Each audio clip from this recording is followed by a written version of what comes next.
Mga kapuso, solar-powered irrigation projects ang Halaur River Multi-Purpose Project sa Barangay Cabuluan Sur, Oton, Iloilo.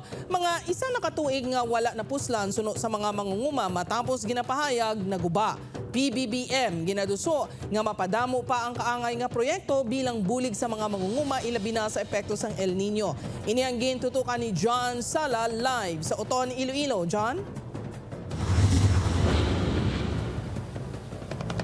Jert, dako ang mabulig sang mga solar-powered irrigation projects ang gobyerno.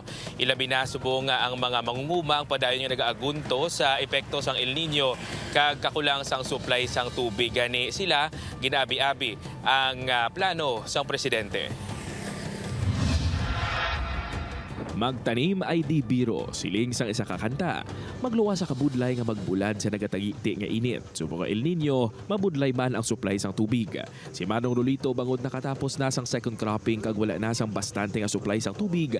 Nananom na lang sa mga ulutanon kag mano-mano nga ginabunyagan. Tiway kami may imo kun kuani. Amura ang purpose namon digya, gatasok lang kami mismo nga kagalingon lang gatasok gid. Sa Barangay Cabuluan Sur, Oton, Iloilo may solar-powered irrigation project ang Halaur River Multi-Purpose Project. Apang isa katuig na nga nakatenga ang proyekto. Bangon naguba ini suno sa mga mangunguma. Huwag na mapos ni. Kaya wala nagtubod. Kanugon gani kay ginobra lang tapos minayaan lang wala man nagtubod. Suno sa JRMP, posible nga nagubang equipment bangod wala magamit kag posible nga may nagsupon sa mga tubo. Siguro wala siya ga-function tungod nga wala siya nagamit kung during rainy days. Pero ipa-validate namon to sir kay last time amo na siyang natabo. So base kung liwat bala nga nagsupon. Pakatuan lang namon to sa ngamon nga staff. Magluwa sa JRMP may mga kasubog man nga proyektong National Irrigation Administration 6 sa bugos nga rehiyon. Sa isenta sa karon sa mga proyekto ang naga-operate na.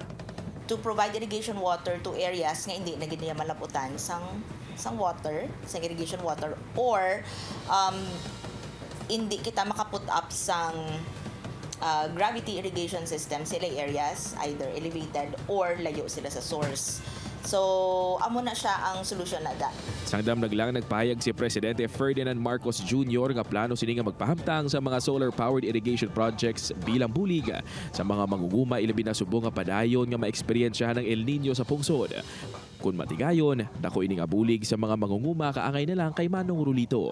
Tama ka dako nga bulig siyempre bastante ang tubig namon kundi hindi matuto damon nga produkto sang humay. Apang panawagan sa mga mangunguma nga kung matigayon ang plano sang presidente, kung tani masikyar ang kalidad kag mas mangin pulido ang pag-ubra sini. Kasi tubig lang ginanglan sa mga umasubong. Kaya pasubong sa mga kalamidad subong El Nino.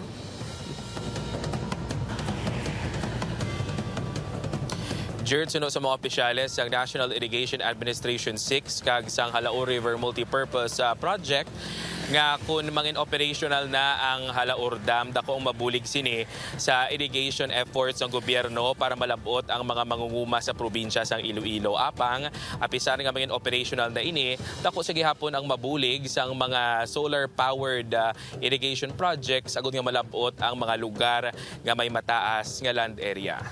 Jert? Madamong gid nga salamat sa update kapuso John Sala.